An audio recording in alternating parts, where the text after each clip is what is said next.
Bonjour, bienvenue sur le podcast de l'Église évangélique baptiste La Bonne Nouvelle de Dijon. Nous sommes situés aux 5 rues du lycée à Dijon. Vous pouvez trouver des informations sur notre Église sur le site internet www.la-bonne-nouvelle.org. Passez une excellente journée ou soirée. Merci à tous ceux qui représentent l'Afrique avec dignité. C'est beau, toutes ces couleurs, c'est beau. Oui, merci. J'aime ça. Un jour, là, j'en ai des vêtements africains. Un jour, je vais moi-même m'habiller. J'attends la fin de l'été pour un bronzage parfait. Et puis, parce qu'un blanc tout blanc, là, un tout babou, franchement, avec des habits d'Afrique, ça choque un peu, là, vous voyez.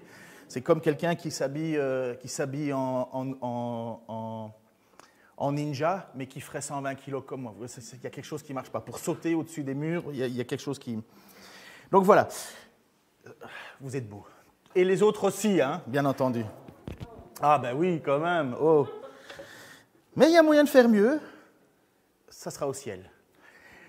Il y a énormément, la façon dont c'est le sujet d'aujourd'hui, si tu veux mettre l'image, Denis, il y a des façons, des compréhensions, des connaissances que nous avons qui sont lourdes de sens, lourdes de conséquences. Et il y a des sujets qui sont profondément révélateurs de notre relation avec Dieu. Par exemple, est-ce que vous croyez, oui ou non, que la parole de Dieu, la Bible, est la parole de Dieu et qu'elle fait autorité ?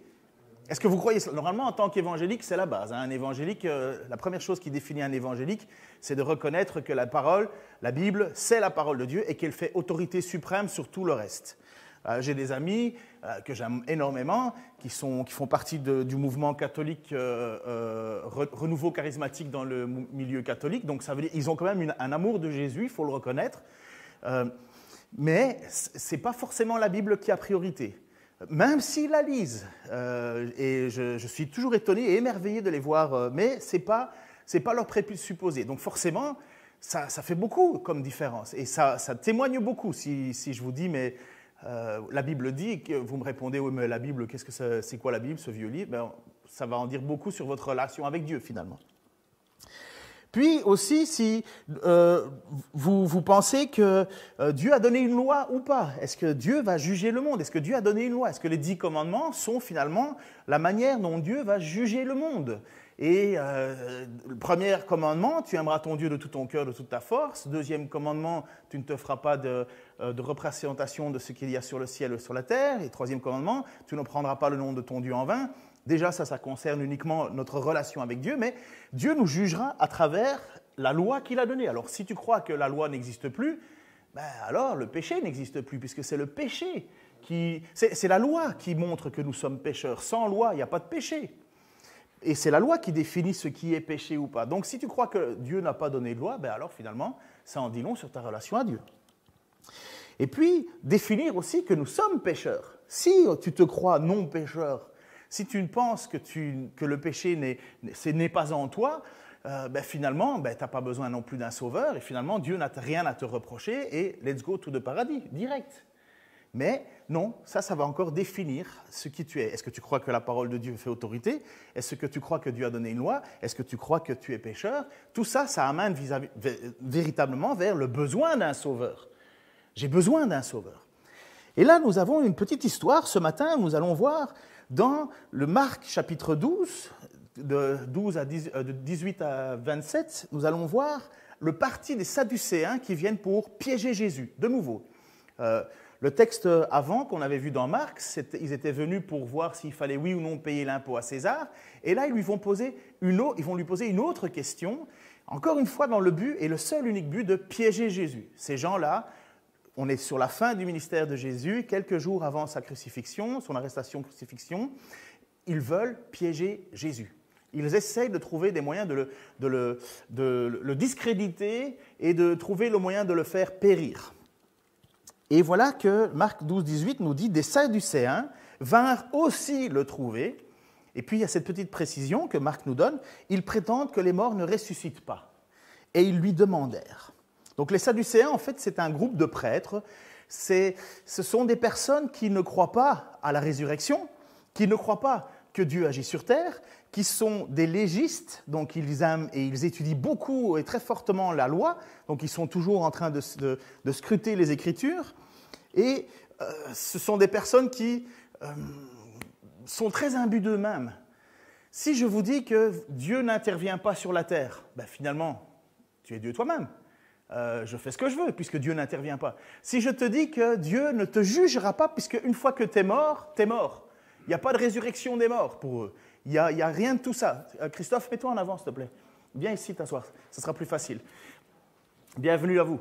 Et donc, si je vous dis qu'il n'y a pas de compte à rendre à la fin des temps, ben finalement, magnifique, quoi, dans le sens où tu penses que tu n'auras jamais de compte à rendre après la mort, donc finalement, tu deviens une personne insupportable. Ce sont des gens qui pensent qu'ils savent tout, qui jugent tout le monde, qui pointent du doigt tout le monde et qui pensent qu'ils n'auront jamais aucun compte à rendre. Je pourrais dire qu'à quelques nuances près, ce seraient des libéraux aujourd'hui. Ce sont des gens qui ne reconnaissent pas l'autorité entière de la parole de Dieu, mais qui vont quand même citer la parole de Dieu pour vous la pointer sans arrêt. Ce sont des personnes qui n'ont aucune relation profonde avec Dieu, puisque Dieu n'agit pas, Dieu ne juge pas, donc finalement Dieu est une espèce de philosophie et ainsi de suite. Et ils viennent pour coincer Jésus sur cette question. Maître, dans ses écrits, Moïse nous a laissé ce commandement. Si un homme meurt en laissant une femme, mais sans avoir eu d'enfant, son frère devra épouser sa veuve et donner une descendance au défunt. Or, et voilà, ils créent une histoire hypothétique pour coincer Jésus. Or, il y avait 7 frères. L'aîné s'est marié et il est mort sans laisser de descendance. Le deuxième a épousé la veuve, puis il est décédé, lui aussi sans avoir eu de descendance. Le troisième a fait de même, et ainsi de suite. Bref, les 7 sont morts sans laisser de descendance. La femme est restée là, dernière, puis elle est morte. À la résurrection, quand ils ressusciteront tous, duquel d'entre eux sera-t-elle la femme? Car si tous les 7 l'ont eue comme épouse. Est-ce que tu as un frère, Martin? Oui. Donc si tu meurs et que tu étais juif à l'époque, ton frère, et si Marion n'avait pas encore d'enfant, ton frère devrait épouser Marion. Pourquoi? Pour qu'il puisse encore avoir des petits Codwell qui courent à la surface de la terre, puisqu'il s'appelle Martin Codwell. C'est ça l'idée. C'est ça l'idée qui est donnée dans le livre de Deutéronome, et c'est bien une loi que Moïse a donnée. C'est bien une loi qui a été donnée au verset 25, chapitre 25, versets 5 et 6 du Deutéronome. Si 2 frères demeurent ensemble et que l'un des 2 vienne à mourir sans laisser d'enfant, sa veuve ne se remariera pas en dehors de la famille, son beau-frère l'épousera pour accomplir son devoir de beau-frère envers elle. Le premier fils qu'elle mettra au monde perpétuera le nom du frère défunt pour que ce nom ne s'éteigne pas en Israël. Tu as prévenu ton frère? Peut-être un peu Marion aussi. Bon, on n'est plus là, on n'est plus dans cette situation-là. Mais donc, vous avez ces Sadducéens qui prennent cette partie de la loi et eux qui ne croient pas, ils ne croient pas à la résurrection des morts. Mais ils veulent essayer de montrer que la résurrection, finalement, c'est une bêtise. C'est ça leur idée. Ils veulent dire que c'est bête. Alors, quand on ressuscite, mais finalement, on ressusciterait avec 7 femmes. Pauvre homme. Ou une femme avec 7 hommes. Pauvre femme. Et ça, c'est un peu l'idée. C'est ça leur idée. C'est sarcastique. Ils veulent discréditer Jésus. Ils ne veulent pas juste discréditer la résurrection, ils veulent discréditer Jésus. Et voilà la réponse de Jésus, parce qu'ils le considèrent comme un pseudo-messie. La réponse de Jésus nous montre qu'il va y avoir, d'abord, sur sa réponse, il y a plusieurs angles, plusieurs choses à découvrir, à apprendre et à méditer profondément nous-mêmes. Jésus va leur dire directement, Jésus leur dit, verset 24, « Vous êtes dans l'erreur. Et en voici la raison. Vous ne connaissez pas les Écritures, ni quelle est la puissance de Dieu. » 2 reproches. Vous ne connaissez pas les Écritures, ni la puissance de Dieu. En effet, une fois ressuscités, les hommes et les femmes ne se marieront plus. Ils vivront comme les anges dans le ciel. La réponse de Jésus est cinglante. Pourquoi? Parce que ces personnes se croient être des légistes, des gens qui connaissent bien l'Écriture. Ils pensent qu'ils maîtrisent les Écritures. Vous savez, en citant Moïse, d'abord, les Sadducéens ne reconnaissaient en général que le Pentateuque. Le Penta, ça vient de 5, les 5 premiers livres de la Bible. André, interro surprise, les 5 premiers livres de la Bible. Le premier, tu le connais au moins? Ça, c'est parfait. Vas-y, deuxième. Même dans le désordre. Hein. Bah, dis donc, il y en a plein des André. Hein. Donc, on a Genèse, Lévitique, Nombre, Deutéronome et Exode. Voilà, merci beaucoup, André et les autres. Donc, ces 5 livres sont reconnus par les Sadducéens. Et donc, ils vont puiser leur autorité là-dedans. Et Jésus va, pour pouvoir parler de résurrection, utiliser lui aussi le livre des Pentateuques. Premièrement, il faut savoir que dans l'Ancien Testament, on ne parle pas beaucoup de résurrection. C'est vraiment quelque chose qui est significatif et plus mis en avant dans le Nouveau Testament, mais dans l'Ancien Testament, on ne parle pas beaucoup de résurrection. Vous avez bien des passages qui en parlent. Vous avez des passages dans Daniel, vous avez des passages dans Ésaïe 53. Vous savez, quand dans Ésaïe 53, il dit « Et il reverra la lumière et il verra une longue descendance », il parle après quoi, enfin, Dieu l'a fait mourir, après quoi il reverra la lumière, c'était cette idée de revenir à la vie. Mais en grande partie, c'est très difficile de trouver le concept de résurrection dans l'Ancien Testament. Ça n'est pas inexistant, mais ce n'est pas focalisé là-dessus. La focalisation de l'Ancien Testament est en général une focalisation territoriale. Un peuple, un pays. La bénédiction du peuple juif, c'est la bénédiction d'avoir un pays, une terre. C'est la promesse qui a été faite à Abraham, va dans le pays que je t'indiquerai. C'est la promesse qui est faite, c'est plutôt l'avertissement qui est fait au peuple de « si vous me désobéissez, je vous retire de ce pays, je vous exile de ce pays ». Et donc pour les Juifs, le cadeau, c'est d'avoir un pays à eux. Et voilà que nous sommes là, et la réponse de Jésus, vous êtes dans l'erreur. Voici pourquoi, parce que vous ne connaissez pas les Écritures, ni quelle est la puissance de Dieu. Combien de fois j'ai dit moi-même dans ma jeunesse, où j'étais un peu plus stupide, et combien de fois j'entends, pas encore aujourd'hui, des personnes qui, à mon avis, n'ont pas encore évolué, critiquer la théologie, critiquer la doctrine. Critiquer les théologiens. Ils disent « Oh, à cause des théologiens, il y a tout le temps des problèmes, ils sont toujours en train de se disputer, ils pinaillent pour des points, des virgules, des ci, des là. » Et finalement, en fait, on aurait presque, en les entendant, finalement, on se dirait « Mais finalement, c'est très, très dangereux de scruter les Écritures, finalement, et de les étudier. » Mais leur réponse de Jésus, alors c'est vrai qu'il y a des erreurs, c'est vrai qu'il y a des gens qui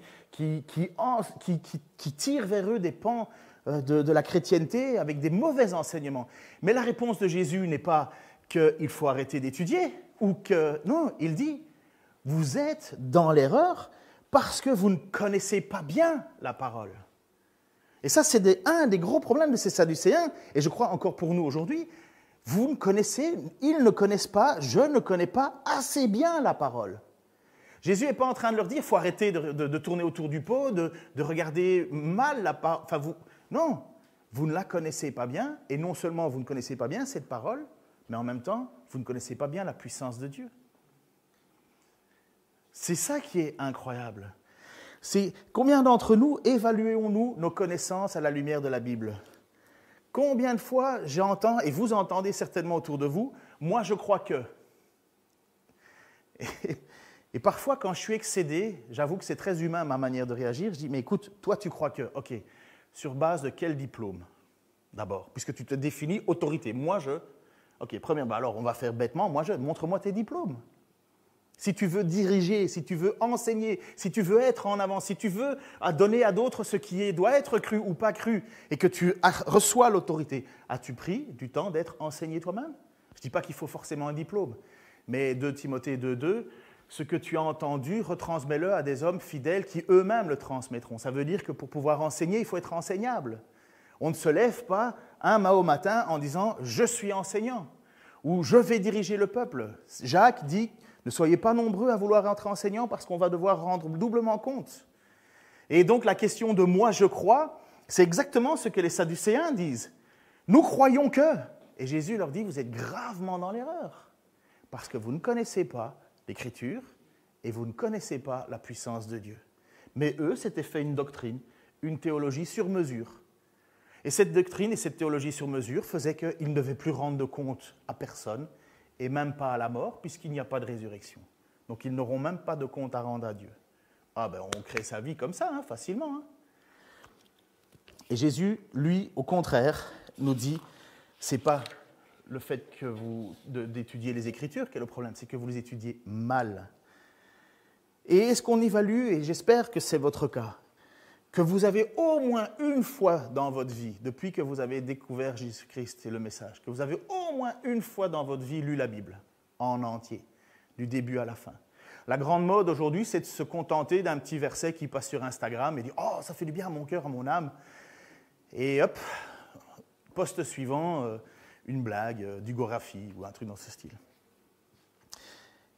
C'est pas ça ce que Dieu veut. C'est ça que les Sadducéens, ils ont pris qu'une petite partie de l'Écriture et ils l'ont mal compris. Et ils ont attiré à eux des gens et traîné des gens à eux qui finalement les ont éloignés de Dieu.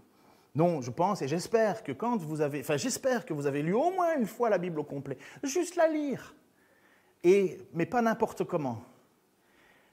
Je suis sorti de l'Institut biblique, je ne sais plus en quelle année. On est parti quand au Canada encore En 2005 Ah bon. On est parti en 2005. Donc j'avais terminé mes études, j'avais fait 4 ans, j'ai un peu tiré sur la corde à la fin, je n'avais pas trop envie de terminer ma thèse trop vite.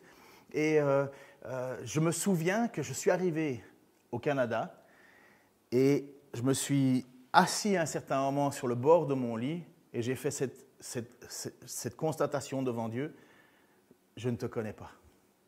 J'avais pourtant un beau diplôme, Je ne te connais pas. Je ne te connais pas bien. J'avais lu succinctement, on avait approfondi certains livres bibliques, certains sujets, l'Épître aux Romains, de quoi se gratter la tête quelques fois et ainsi de suite. Mais s'asseoir à un certain moment et dire à Dieu, Seigneur, je ne te connais pas. Je ne sais pas. Priez, lisez la Bible de cette manière-là. Seigneur, laisse-moi te découvrir tel que tu es. Laisse-moi te découvrir selon ta parole, selon ce que tu te révèles. Je veux aimer ce que tu aimes, Seigneur Dieu, et je veux détester ce que tu détestes, Seigneur Dieu. Fais-moi découvrir, fais-moi te connaître, parce que je veux te plaire. Ça, je vous l'encourage, surtout dans les temps où nous sommes, où finalement, rares sont ceux qui se sont donné la peine de lire. On ne lit plus, ou très peu, et malheureusement très mal. On pense qu'on peut prendre à la volée quelques petits passages, et vous savez, j'espère que vous connaissez cette maxime, texte sans contexte devient un prétexte. Exactement. Alors, j'en vous encourage, parce que ces Sadducéens, devant Jésus, se sont fait reprocher de ne pas connaître et l'Écriture et la puissance de Dieu. Mais je peux vous assurer que si vous lisez la Bible du début jusqu'à la fin, c'est vrai qu'il y a des passages un peu plus pénibles, les nombres, les généalogies et compagnie, mais si vous cherchez un nom pour votre enfant plus tard, vous en trouverez un au bout de la lecture du livre de Lévitique, vous aurez trouvé un nom, c'est sûr, ou des nombres. Mais au moins, en ayant lu l'entièreté de la Bible, vous allez savoir ce que Dieu aime, ce que Dieu n'aime pas. Vous n'allez plus courir un peu à gauche, à droite. Oui, j'attends de savoir quelle est la volonté de Dieu. Comme dirait John Piper, tu veux entendre Dieu te parler? Oui, ouvre la Bible et lis à haute voix. Ouvre la Bible et lis à haute voix, tu entendras Dieu parler. Oracle de l'Éternel, l'Éternel déclare, l'Éternel a dit, toutes ces choses-là. Ça, c'est grandir. Et si toutes les églises faisaient ça, si toutes les églises avaient, ne fût-ce qu'une fois dans leur vie, dit cette prière, Seigneur, je veux te connaître, comment la maturité spirituelle serait bien plus grande. Comment nos églises seraient bien plus solides. Comment nous irions et nous ferions bien plus de choses. On ne serait pas en train de se demander finalement ce qui est le plus important. Nous le serions. Et même, nous aurions un poids sur le cœur de ne pas faire ce qui est le plus important. Donc je vous encourage parce que Jésus a reproché à ces gens-là. Et en même temps, la réponse de Jésus devrait soulager ceux qui sont mariés et mal mariés. Ceux qui persévèrent dans le mariage. Parce que Jésus nous dit une bonne nouvelle, au ciel, nous ne serons plus mariés. Alors désolé Gisèle et Stéphane qui se marient dans 2 semaines, désolé Martin qui s'est marié il y a moins de 2 mois, Mika, ils l'ont, enfin bref, un jour. Dire ça comme ça, c'est d'avoir peu de considération pour le mariage. Hein. Finalement, si je te dis chérie, au ciel, on ne sera plus mariés. Je nie pas que le mariage est une bonne chose. Jésus ne nie pas que le mariage est une bonne chose. Mais celui qui me dit que le mariage, c'est la plus belle chose qui arrive sur Terre, il n'est pas marié depuis longtemps. Pourquoi est-ce qu'il y a autant de divorces si le mariage était la plus belle chose? Pourquoi il y a autant de divorces dans le monde chrétien que dans le monde non chrétien? Pourquoi est-ce qu'il y a autant de femmes battues et même d'hommes battus si le mariage était la plus belle chose? Pourquoi est-ce qu'il y a tant d'hommes ou de femmes qui vivent avec un conjoint qui les trompe et qui restent avec par peur de la solitude? Est-ce que c'est ça le mariage? Est-ce que c'est vraiment la plus belle chose? Il y a quelque chose de plus grand encore. Pourquoi est-ce que l'apôtre Paul ne dit pas « Ah, mariez-vous tous » Non, il dit « Non, ne vous mariez pas, faites comme moi. » Mais celui qui se marie ne commet pas de faute, ne commet pas de mauvaises choses. Ce n'est pas une mauvaise chose de se marier, mais de le mettre sur le piédestal comme étant la réussite absolue, non. Non. Malheur à celui qui vit sous le même toit qu'une femme querelleuse ou d'un homme autoritaire. Peut-être que certains d'entre vous ou d'autres ont vécu la déchirure du mariage. Vous savez, se faire tromper, déjà, j'ose même pas imaginer.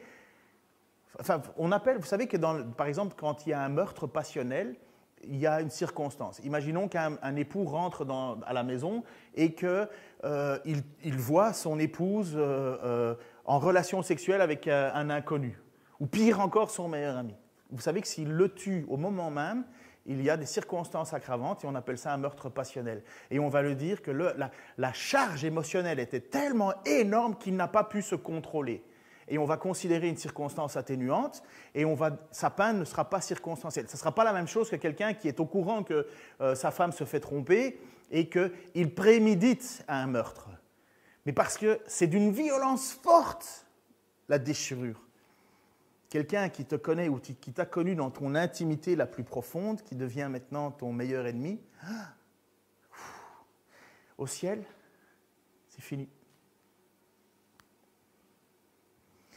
Et une bonne nouvelle, et en même temps une triste nouvelle, je serai comme un ange au ciel. Finalement, il faudra que ma femme attende que je meure pour que finalement je sois un ange. Patience. Je rigole de tout ça, mais je veux vous faire comprendre quelque chose. Les Sadducéens sont venus pour venir rigoler et quelque part mettre en boîte Jésus. Et Jésus leur dit, mais vous ne connaissez pas la puissance de Dieu. La puissance, premièrement, de la résurrection, parce qu'il s'agit de la résurrection, on va en revenir, mais en même temps, les Écritures, nous serons comme des anges. Est-ce que les anges sont sexués? Nous n'en savons rien. Est-ce qu'il y a des anges mâles? Est-ce qu'il y a des anges femelles? Ce que je sais, ce que je suis convaincu, c'est qu'il y a un bonheur que même le mariage ne me permettra jamais d'atteindre, d'être dans la présence et dans la communion profonde avec Dieu, sans plus aucune barrière. On sera totalement comblés. Je ne dis pas que la femme et l'homme ne sont pas faits pour vivre ensemble, mais ça reste quand même un moment particulier dans la création où où Dieu crée l'univers entier, il crée juste l'homme, toujours pas la femme, et il dit « il n'est pas bon que l'homme soit seul, c'est pourquoi je ferai » une aide qui soit son semblable. Et apparemment, au ciel, nous n'avons plus besoin de vivre cela. Je ne pense pas qu'on va s'ignorer, mais je pense qu'il y a quelque chose de plus. Le dire et aller plus profondément dans le texte, je n'en sais rien. Tout ce que je sais qui me réjouit, c'est que je serai comme un ange. Est-ce que vous vous êtes déjà posé la question à quel âge vous allez ressusciter? Enfin, vous allez ressusciter, mais dans le corps de quel âge? Moi, j'aimerais bien ressusciter quand j'avais 24 ans, tu vois. Quand je pouvais compter les... Là, j'en ai 1. Autrefois, j'en avais 6. Finalement, la bière en tonneau, c'est quand même mieux que la bière en six-pack. Enfin bref. David, c'est trop tard. J'ai dépassé les 10 secondes. Il ne pourra pas l'enlever, celui-là. Mais ce que je sais, c'est que je vais être ressuscité. Ce que ces Sadducéens n'ont pas compris, c'est la puissance qu'il y a derrière la résurrection. Et je vais m'attarder là-dessus. Jésus va leur répondre et il va leur dire que Dieu n'est pas le Dieu des morts. Regardez le texte. Donc, quant à la résurrection des morts, n'avez-vous jamais lu dans le livre de Moïse, lorsqu'il est question du buisson ardent, et dans quels termes Dieu lui a parlé? Il va les chercher sur leur terrain. Et je vais venir à la réponse de Jésus. Il va les chercher sur leur terrain. N'avez-vous jamais lu? N'avez-vous jamais sondé? N'avez-vous jamais médité? N'avez-vous jamais regardé ce qui est dit dans le texte lorsque Moïse s'est trouvé devant le buisson ardent? Ça, c'est prendre ces hommes qui veulent le tourner à leur propre jeu. Mais en même temps, c'est un encouragement pour nous qui étudions la parole. La parole, elle a une profondeur incroyable. Je ne sais plus qui a dit ça, c'est John Stott, au sujet, je crois, de l'évangile de Jean. Il disait « La parole est aussi profonde qu'un éléphant peut y nager sans toucher pied et suffisamment sécuritaire pour qu'un nourrisson puisse y patauger sans se noyer. » On peut sonder l'Écriture, y aller profondément et on peut aussi comprendre très facilement. Et voilà ce il dit, mais est-ce que vous n'avez jamais lu? Est-ce que vous n'avez jamais regardé? Mais regardez quoi? Verset 27, il lui a dit, je suis le Dieu d'Abraham, le Dieu d'Isaac, le Dieu de Jacob. Dieu n'est pas le Dieu des morts, mais le Dieu des vivants. Oui, vous êtes complètement dans l'erreur. On lit ce texte-là et on ne prend pas compte des temps, des verbes. Il ne dit pas « j'étais le Dieu de Jacob, mais Jacob est mort ». J'étais le Dieu d'Abraham, mais Abraham est mort. J'étais le Dieu d'Isaac, mais Isaac est mort. Non, il dit « je suis le Dieu ». Et Jésus leur dit « mais regardez, profondément dans le texte, allez voir plus profondément. Il n'y a que Dieu pour nous pousser à aller plus profond dans sa parole. Parce que quand Dieu parle, il ne parle jamais en vain. Et quand Jésus cite, Jésus, c'est quand même la parole faite chair. Au commencement était la parole était avec Dieu, la parole était Dieu, la parole est venue. Jésus est la parole. Lorsque Jésus parle, c'est Dieu qui parle. Et lorsque Jésus dit à ses Sadducéens, vous n'avez jamais lu? Vous n'avez jamais lu que Dieu est le Dieu d'Isaac, de Jacob et d'Abraham? Qui a écrit ça? Qui s'est retrouvé devant le buisson ardent? J'ai pas de bonbons. Ah si, on a encore des bonbons. Je peux vous jeter des bonbons si vous voulez. Qui s'est retrouvé devant le buisson ardent? Moïse. Ok. Combien de temps sépare Moïse à Abraham? J'ai cherché ce matin. Je me suis dit, oh tiens, j'ai oublié ça. On est dans les 505 ans, environ. Écoutez à la louche, 500 ans. Entre Moïse et Abraham. Quand Moïse se retrouve devant le buisson ardent, ça fait longtemps qu'Abraham est mort. Ça fait longtemps qu'Isaac est mort. Ça fait longtemps que Jacob est mort. Et Dieu dit, je suis le Dieu de celui-là. Je ne suis pas le Dieu des morts, je suis le Dieu des vivants. Quand Jésus s'est trouvé, quelques passages plus tôt, avec Pierre, Jacques et Jean sur la montagne, et qu'il y a eu cette transfiguration de Jésus, il était avec Élie et Moïse. Ils étaient vivants. Et maintenant, je veux que vous compreniez à quel point ça, j'en ai de l'émotion, je vous le dis, parce que rien qu'en l'écrivant, j'étais au bord des larmes. Tu as perdu peut-être quelqu'un dans ta famille, un frère, une sœur. Moi, quand je suis arrivé ici, il y avait plein de personnes très âgées. On en a enterré pas mal. J'ai été en visiter certains qui étaient des sources d'encouragement les plus profonds que j'ai jamais eues, parce que je ne suis pas arrivé très fier du Canada, j'étais plutôt détruit. Et ces personnes âgées m'ont encouragé de toutes les manières. Aujourd'hui, elles sont vivantes avec Dieu. Tu as peut-être perdu quelqu'un dans ta famille, quelqu'un qui aimait le Seigneur de tout son cœur, de toute sa force, de toute son âme. Pas parfaitement, mais vous savez où il est? Vivant avec Dieu. Parce que Dieu n'est pas le Dieu des morts, il est le Dieu des vivants. Si on ne sait pas ça, si on ne se souvient pas de ça, si on ne se rend pas compte que la seule chose la plus importante sur la terre, c'est la résurrection, abandonne la chrétienté. Fais-toi tout ce que tu veux, mais abandonne la chrétienté. Parce que si notre espoir est sur la terre uniquement, nous sommes les plus malheureux des hommes et des femmes.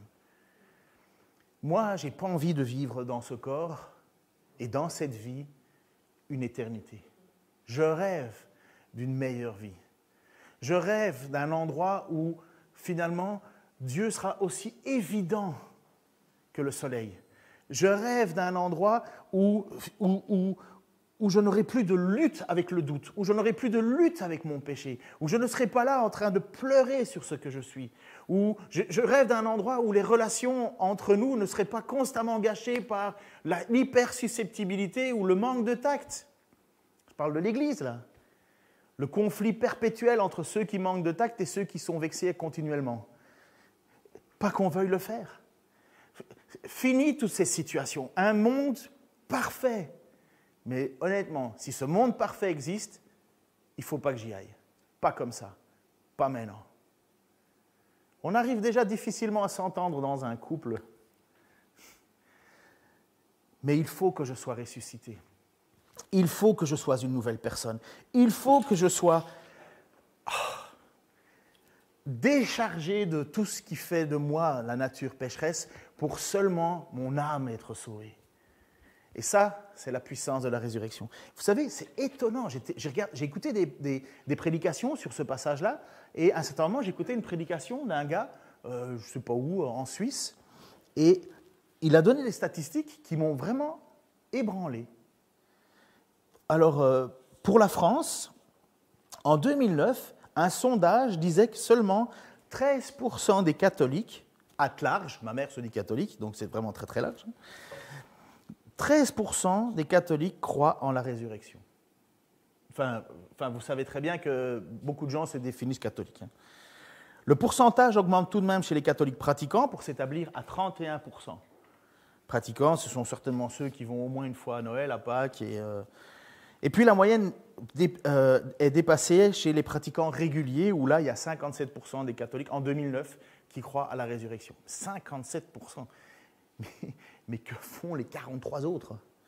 Et puis, une autre enquête, et là c'est pour la Suisse, je n'ai pas trouvé pour la France, pour la Suisse, d'après l'enquête, les protestants, donc là on va se dire, oh, les nôtres, non. Les protestants réformés sont moins nombreux à croire en la résurrection du Christ, avec seulement 23%. Prenez tous les protestants réformés de Suisse, 23% seulement. Et puis, vous avez les membres d'autres confessions. De façon générale, 37% des chrétiens estiment que le récit biblique de la Pâque est un fait historique. 90%, heureusement, des évangéliques sont acquis à l'historicité de la mort et de la résurrection de Christ, contre 37% des catholiques en Suisse. Mais que fait ces 10% d'autres de croire que Jésus n'est pas ressuscité? Mais c'est du n'importe quoi. Alors, c'est mieux de lire Sénèque. Sénèque est mort et il n'est pas ressuscité, lisons Sénèque. Apprenons alors à vivre avec une espèce de stoïcisme. Ou prenons Épicure, mangeons, buvons, car demain nous mourrons. Faisons la fête, pourquoi se priver si on ne ressuscite pas? C'est exactement ce que Paul va écrire aux Corinthiens. Or, si nous proclamons que le Christ est ressuscité, c'est 1 Corinthiens 15, 12, 19, comment quelques-uns parmi vous peuvent-ils prétendre qu'il n'y a pas de résurrection des morts? S'il n'y a pas de résurrection des morts, alors le Christ, lui non plus, n'est pas ressuscité. Et si le Christ n'est pas ressuscité, notre prédication n'a plus de contenu et votre foi est sans objet. Il y a plus, s'il est vrai que les morts ne ressuscitent pas, nous devons être considérés comme de faux témoins à l'égard de Dieu. En effet, nous avons porté témoignage que Dieu a ressuscité le Christ d'entre les morts, mais s'il est vrai que les morts ne ressuscitent pas, il ne l'a pas fait. Car si les morts ne peuvent pas revivre, Christ non plus n'est pas revenu à la mort. Or, si le Christ n'est pas ressuscité, votre foi est une illusion et vous êtes encore dans vos péchés. De plus, ceux qui sont morts unis au Christ sont à jamais perdus. Si c'est seulement pour cette vie présente que nous avons mis notre espérance dans le Christ, nous sommes le plus à plaindre des hommes. Si Christ n'est pas ressuscité, si je ne ressuscite pas, ça veut dire que je suis dans un endroit où il vaudrait mieux que je ne sois pas. Il vaudrait mieux que je ne sois pas. Daniel, l'a cité. Dans Daniel 12, il a cité cela. C'est étonnant de lire ça dans Daniel. Mais Daniel va avoir cette vision pour la fin des temps. Et voici ce qu'il va dire, notre jeune Daniel. En ce temps-là se lèvera Michel, le grand chef qui a pour mission d'aider ton peuple. Ce sera un temps de détresse tel qu'il n'y en a jamais eu depuis que des nations existent jusqu'à ce moment-là. En ce temps-là seront sauvés ceux de ton peuple dont le nom est inscrit dans le livre. Beaucoup de ceux qui dorment dans la poussière de la terre se réveilleront, les uns pour la vie éternelle, les autres pour la honte et l'horreur éternelle. Les hommes qui auront eu de la sagesse resplendiront, alors comme le firmament, ceux qui auront amené un grand nombre à être justes brilleront comme les étoiles, à toujours et à jamais. Quant à toi, Daniel, tiens ces paroles secrètes et conserve le livre scellé jusqu'au temps de la fin. Alors beaucoup l'étudieront et verront leur connaissance s'accroître. Nous sommes dans cette révélation. Quand Jésus vient, il y a cette révélation des temps. Il y a cette révélation qui est donnée que Jésus est le Messie. Il est celui qui nous amène la justice. C'est lui qui nous rend justes. Et en même temps, il y a cette déclaration que nous pourrons étudier la parole. Mais les apôtres, à un certain moment, et même quand Jésus venait, beaucoup de gens lisaient la parole, mais ils ne la comprenaient pas. Il a fallu que Jésus leur ouvre l'esprit. Et ça, c'est ce que fait la présence de l'Esprit dans nous. Il vient et il nous permet de lire cette parole et de la comprendre, de la sonder, de la méditer et de réjouir notre cœur et en même temps nous réformer et nous faire comprendre qu'à la fin des temps, il y a un jugement. Ce jugement, il va se passer le jour de notre mort et la suite, c'est la résurrection. Ou bien tu ressuscites pour être dans la présence de Dieu, semé corps corruptible, ressuscité corps incorruptible, ou bien tu vas te retrouver dans un endroit que Daniel définit comme étant un endroit de honte et d'horreur éternelle. C'est très difficile de définir ce qu'est l'enfer. C'est un lieu de tourment, c'est un lieu de regret, c'est un lieu de peine, c'est un lieu où éternellement on vit, mais on vit éternellement loin de Dieu, loin de sa face, loin de sa présence, loin de tout ce qui fait de l'amour en général, puisque Dieu est amour. Un endroit, imaginez que vous seriez au milieu d'une soirée où tout le monde est contre votre dos. Tout le monde est en train de vous faire des reproches. « Oh, t'es trop gros, t'es trop ci, t'es trop là, tu sais pas te tenir. » Vous voyez, 1 heure, ça va, 2 heures, mais éternellement. Eh bien, j'essaie de voir un peu cet endroit-là. Cet endroit où finalement on regrette de ne pas avoir plié le genou devant Dieu et reconnu la seule chose qu'il y avait à faire. J'ai besoin d'un sauveur. Jésus est mon sauveur. Il est mon Seigneur. Je crois qu'il est mort et qu'il est ressuscité. Je voudrais t'encourager aussi, et je termine avec ça ce matin. C'est mon premier, je termine. Je voudrais t'encourager, toi qui fais partie de ceux qui ont cru en Jésus. Tu crois en Jésus, Christophe?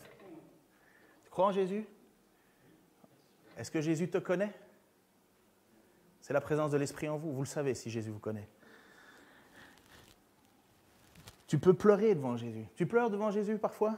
Ça t'arrive de pleurer devant lui? Dans ta chambre? Tu pleures pas? Moi, oui. Ça m'arrive de pleurer devant Dieu dans le secret de ma chambre en me disant « Seigneur, je ne suis pas ce que je devrais être. Je ne suis pas. J'ai encore raté. Je pleure parce qu'en moi est l'Esprit et je me rends compte que cette lutte, elle est perpétuellement là. Ben, je pleure. Est-ce que je veux aussi parler à toi qui certainement lutte pour persévérer dans la foi. Peut-être que tu es le seul de ta famille à croire en Jésus. Et tu passes pour un peu l'idiot, le simplet, le ridicule. Peut-être que tu as même été persécuté pour ta foi. Peut-être que des gens t'ont fait du mal parce que tu crois en Jésus. La persécution, elle est en train d'atteindre des niveaux extraordinaires en ce moment, au niveau des chrétiens, juste parce qu'ils ont placé leur foi en Jésus. Eh bien, je veux dire à ceux aussi qui sont prisonniers à l'intérieur de leur corps. Tu te sens laid? Tu te sens moche? Tu te sens inadapté? Tu luttes avec la dépression? Tu luttes avec tes pensées? Tu luttes avec une infirmité? Moi, je pense à celui qui croit en Jésus et qui est couché sur un lit et qui est bloqué. Il ne peut ni lever les jambes, ni lever ses bras. Il ne peut rien faire d'autre que d'attendre le secours pour quelqu'un qui lui mettra une cuillère dans la bouche et qui viendra après essuyer ce qui sort de son corps. Vous imaginez l'humiliation perpétuelle? Ben, ce que je peux lui dire, c'est ce que Paul va lui dire. Et heureusement qu'il y a la résurrection. Moi, je veux prier aussi pour ceux qui sont exclus du bonheur de cette vie. Il y en a certains, c'est vrai, reconnaissons-le, qui sont des chrétiens qui ont une part de bénédiction différente. Comme l'apôtre Paul s'est réjoui dans l'abondance, mais il y a des moments où l'apôtre Paul il s'est accroché à un bout de bois parce que son bateau avait fait naufrage. Et il y a d'autres moments où il était dans l'abondance, certainement au milieu de grands banquets et ainsi de suite. Mais il y en a, ils n'auront jamais de grands banquets. Sauf que, voici ce que dit Corinthiens, donc Paul, puisque c'est 1 Corinthiens 15, c'est le meilleur passage pour étudier c'est quoi la résurrection. Le soleil a son propre éclat, de même que la lune, et le rayonnement des étoiles est encore différent. Et chaque étoile même brille d'un éclat particulier. Il en va de même pour la résurrection des morts. Lorsque le corps est porté en terre, comme la graine que l'on sème, il est corruptible.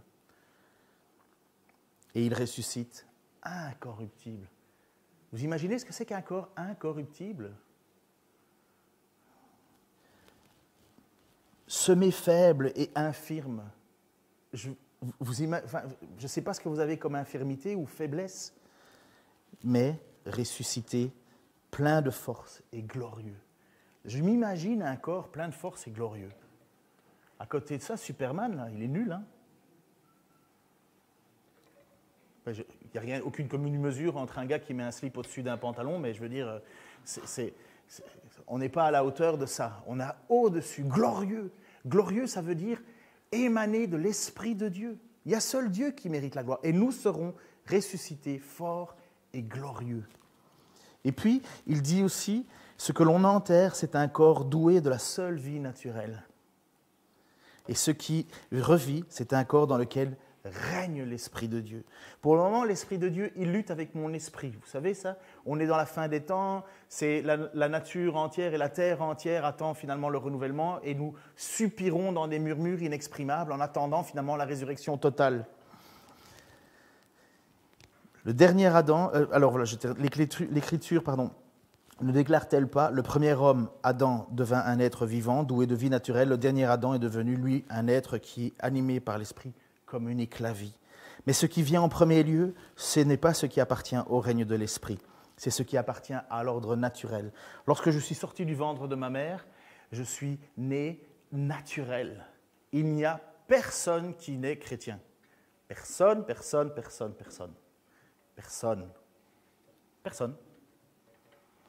Quand tu nais, on peut te jeter de l'eau sur la tête en disant « Oh, voilà un bon petit chrétien ». Non. Ce n'est pas l'eau qui fait de toi un chrétien. Ce qui appartient à l'ordre naturel, c'est ce qui appartient au... Mais ce qui est en premier lieu, ce n'est pas ce qui appartient au règne de l'esprit, c'est ce qui appartient à l'ordre naturel. Mais ce qui appartient au règne de l'esprit vient qu'ensuite. Le premier homme formé de la poussière du sol appartient à la terre. Adama, ça veut dire terre, poussière, et le nom premier homme qui est tiré de la poussière, c'est Adam. Le second homme appartient au ciel. Et ça, c'est Jésus. Or, tous ceux qui ont été formés de la poussière sont semblables à celui qui a été formé de la poussière. De même aussi, ceux qui n'appartiennent pas au ciel, ceux qui appartiennent au ciel, sont semblables à celui qui appartient au ciel. Et comme nous avons porté l'image de l'homme formé de la poussière, nous porterons aussi l'image de l'homme qui appartient au ciel. Heureusement qu'il y a la résurrection. Lucette, est-ce que tu as envie de ressusciter?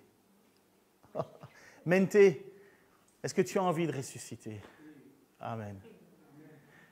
Et quand Dieu va vous donner votre corps, qui n'a aucune ressemblance et pourtant a des attraits de ce que l'on vit aujourd'hui. Nous allons mourir corps corruptible, nous allons mourir corps faible, infirme. Mais quand tu seras ressuscité, Patrick, plus de problèmes de santé? Monsieur Michaud, vous m'entendrez parfaitement sans oreillette. Peut-être même que certains d'entre nous vont chanter avec une voix qu'ils n'auront jamais imaginé avoir. Nous serons forts, glorieux, incorruptibles. J'espère que tu crois à la résurrection.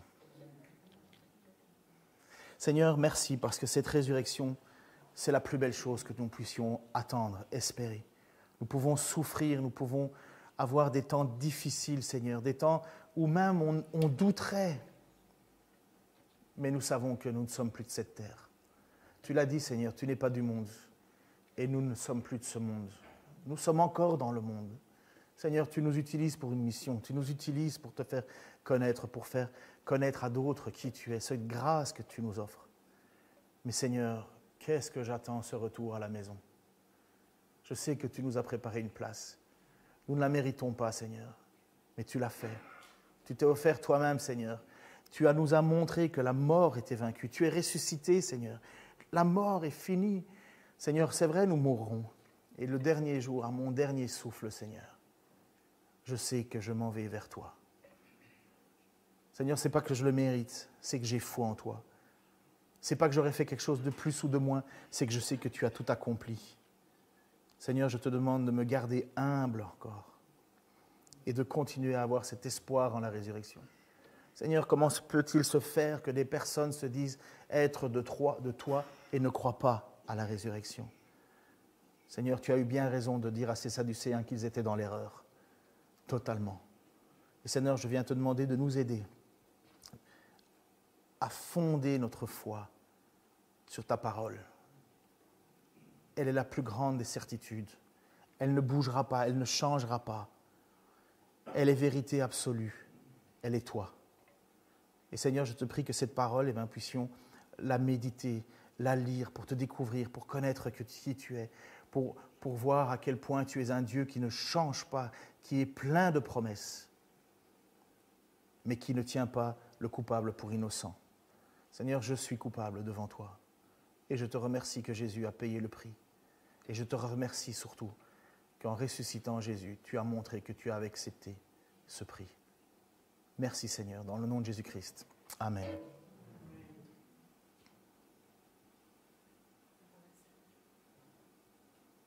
On va prendre la Sainte Seine. Si tu ne crois pas que Jésus est Seigneur et Sauveur, ça n'a aucun sens de prendre la Seine. Ça ne va même pas te désaltérer, c'est trop petit. Ça ne va même pas te nourrir, c'est trop petit. Mais si tu crois que Jésus est ton Seigneur et ton Sauveur, si tu crois qu'il est venu au milieu de nous, qu'il a marché au milieu des pécheurs et qu'il leur a annoncé qu'une grâce était possible, qu'une main était tendue, qu'une vie nouvelle était possible, alors tu fais partie de ceux qui ont placé leur espoir en Jésus-Christ. Dans beaucoup d'églises, on exige le baptême pour prendre la Sainte Seine. Ce n'est pas du tout une mauvaise chose. Le baptême, c'est la profession publique de ta conversion. Le baptême, c'est le fait de dire il y a eu une vie avant et il y a une vie après. Baptiseo a toujours été l'idée de immersion. Plonger, ressusciter. De la même manière que vous avez été plongé avec le Christ, vous êtes ressuscité à une nouvelle vie. On n'a pas dans l'Écriture de règles qui disent qui peut pas. La seule règle officielle qui est écrite, c'est que si tu as quelque chose contre ton frère, attends avant de prendre la Seine. Parce que nous devons se rendre compte que nous, en tant qu'Église, nous sommes l'unité, nous sommes la présence de Dieu sur terre, même si nous sommes ce que nous sommes. Et comment est-ce que je pourrais prendre un signe d'unité alors que je n'aime pas mon frère ? Il n'est pas dit non plus de ne pas prendre la Seine parce que la semaine passée, j'ai fait une mauvaise action ou une mauvaise idée.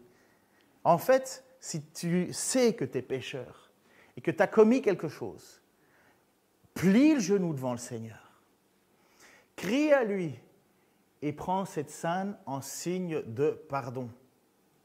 Parce qu'il a fait couler son sang et il a offert sa vie.